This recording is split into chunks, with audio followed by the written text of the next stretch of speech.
ఓయూలో విద్యార్థులను రోడ్డుపై బైఠాయించారు. Centenary ladies హాస్టల్లోని water రావటం లేదు అంటూ నిరసనకు దిగారు. గత 3 రోజులుగా హాస్టల్లో నీటి కొరత ఉందని అధికారులకు చెప్పినా ఎవరూ పట్టించుకోవటం లేదని వాపోతున్నారు. ఎండాకాలం కావటంతో తీవ్రంగా ఇబ్బందులు పడుతున్నామంటున్న విద్యార్థులు మా సమస్యలు వెంటనే పరిష్కరించాలని డిమాండ్ చేశారు. పెద్ద ఎత్తున రోడ్డుపై బైఠాయించి మా సమస్యలను పరిష్కరించాలంటూ నినాదాలతో చేస్తూ నిరసన వ్యక్తం చేశారు. దీంతో centenary hostel director Kalyan Lakshmi, superintendent Padma అక్కడికి చేరుకుని విద్యార్థుల సమస్యలను అడిగి తెలుసుకున్నారు. మీ యొక్క సమస్యలను పరిష్కరిస్తామని ధర్నా విరమించాలంటూ విద్యార్థులతో సర్ది చెప్పారు. మేము ఇక్కడ టాప్ ర్యాంక్స్ కొట్టి ఉస్మానియా ఏదో బాగుంటది అని చెప్పేసి వచ్చాము. ఇక్కడ చదువుకొని జాబ్స్ కొట్టాలి అని ఏంటో వచ్చాము. కానీ ఇక్కడికి వచ్చాక food problem, water problem, electricity problem, ప్రతి ఒక్క ప్రాబ్లం హాస్టల్లో ఉన్నాయి. మేము వచ్చి నియర్లీ 4-5 months అవుతుంది. ఇక్కడికి వచ్చినప్పటి నుంచి 3 times వాటర్ ప్రాబ్లం వచ్చింది. 3 times ట్యాంకర్స్ తెప్పించారు. ఆ ట్యాంకర్స్ తెప్పించింది కూడా మాకు వాటర్ సరిపోవు. ఇవాళ కూడా 2 ట్యాంకర్స్ తెప్పించారు. నిన్న మార్నింగ్ వాటర్ ప్రాబ్లం అయితే ఇవాళ 2 ట్యాంకర్స్ వచ్చాయి.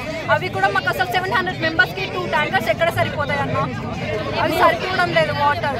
అండ్ సింక్స్ కూడా బ్లాక్ అవుతూ ఉంటాయి ప్రతి టైము. ఏమన్నా అడుగుతాం మ్యామ్, సరే చూద్దాం లేండి తర్వాత చూద్దామని అంటారు. ఆమె రాదు, చూడదు.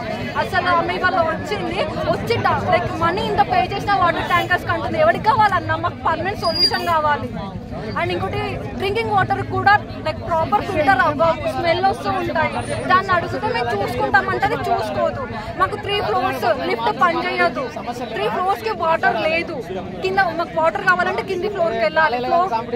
ఫ్లోర్కి మాకు వాటర్ ఫెసిలిటీ కావాలి. కరెంట్ కూడా ఉండదు ప్రాపర్ గా. సర్క్యూట్స్ ఏం పనిచేయాలి. ధర్నా ఇంటనే కంటిన్యూ చేస్తారా? మరి మీ ప్రాబ్లమ్ సార్ట్ అవుట్ కాకపోతే చేస్తామన్న ధర్నా. మా ప్రాబ్లమ్ కి సొల్యూషన్ ఇచ్చేదాకా ధర్నా చేస్తామన్నా. వాటర్ ప్రాబ్లం ఉంది. అసలు వాష్రూమ్స్ అనేవి కరెక్ట్ హైజీనిక్ గా ఉండట్లేదు, కడగడం లేదు. వాటిని 5 ఉంటే అలా 2 వర్కౌట్ అవుతాయి, మిగతా పని చేయవు. ఫుడ్ ప్రాబ్లం, పురుగులు వస్తాయి, వాటర్ కి స్మెల్ వస్తుంది, వాటర్ ప్లాన్ కరెక్ట్ ఉండదు. పెట్టే కర్రీస్ లో అన్ని కూడా మొత్తం ఏమంటారు పురుగులు వస్తాయి, జుట్టు వస్తుంది. దాంట్లోనే కొంచెము కరెక్ట్ ఉండదు. ఈ రోజు పెట్టిన కర్రీస్ లో కూడా లైక్ ఏమంటారు కోడి ఈక వచ్చింది. అడిగితే పాడేసి ఇంకోటి వేసుకొని తినండి అని చెప్పే ఫ్యాకల్టీ ఉన్నది మాకు ఇచ్చిన గెస్ట్. దాంతో మెస్ లో కరెక్ట్ ప్రాపర్ ఎక్విప్మెంట్ ఏమీ లేదు. తినడానికి ఫుడ్ కరెక్ట్ ఉండదు. నెక్స్ట్ వాటర్ ట్యాప్స్ కరెక్ట్ ఉండవు. ఒక సర్టన్ ప్లేస్ ఆఫ్ పీరియడ్ కూడా కరెక్ట్ లేదు. మొత్తం కారిడార్స్ అన్ని కూడా మంచిగా ఉండవు. ఒక్కటి కరెక్ట్ పని చేస్తలేదు. హాస్టల్ సూపరింటెండెంట్ అనేది మాటలు కూడా మారవాలి. ఆమె ఇష్టం వచ్చిన మాటలు అన్నీ మేము ఇక్కడ చదవట్లేదు. ఆమె ఎవరు మమ్మల్ని అన్ని కసాలు ఆమెకు అట్లాంటి రైట్ ఒకటి లేదు అన్న. మీరు అధికారుల దృష్టికి తీసుకోపోయారా దీని సమస్యను? ఫస్ట్ గతంలో అధికారుల దృష్టిలోకి తీసుకోపోయారా ఈ పనిని? చాలా సార్లు చెప్పినామన్న వాళ్ళకి. Taps, water, everything. ఫుడ్ గురించి ఎన్నో సార్లు కంప్లైంట్ చేసినాం. మేము మెస్ లో తినకుండా ఉన్న రోజులు కూడా ఉన్నాయి. అయినా కూడా వాళ్ళు పట్టించుకోలేదు.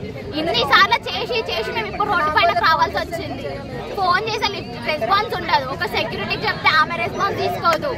పవర్ లేదని చెప్తే కూడా పట్టించుకోవటం లేరు. మా దాంట్లో ఎన్ని రోజుల నుంచి మీకు వాటర్ వస్తలేదు? 2 days అవుతుందండి మాకు వాటర్ లేక. నిన్న మార్నింగ్ మధ్యాహ్నం నుంచి వాటర్ అసలు లేవు సరిగ్గా. ఒక సైడ్ వస్తుంది, ఇంకో సైడ్ రావట్లేదు. సరే ఒక సైడ్ అడ్జస్ట్ అయినా నైట్ నుంచి అసలు 2 sides వచ్చి బంద్ అయినాయి అన్న. మాకు అమ్మాయిలు ఎట్లా ఉంటారు హాస్టల్లో వాటర్ లేకుండా? అది ఎండాకాలం వాళ్ళకి తెలవాలి అన్నది. ఇప్పుడు ఎంతసేపు అవుతుంది ఇక్కడ మీరు ధర్నా చేయబట్టి? గంటన్నర దాటుతుంది. మా హాస్టల్ దగ్గర చేస్తే మా కేర్ టేకర్ వచ్చి నేను ట్యాంకర్స్ తెప్పిస్తున్నా అని చెప్పి మాట్లాడినాము. ట్యాంకర్స్ అనే సొల్యూషన్ కాదు మాకు.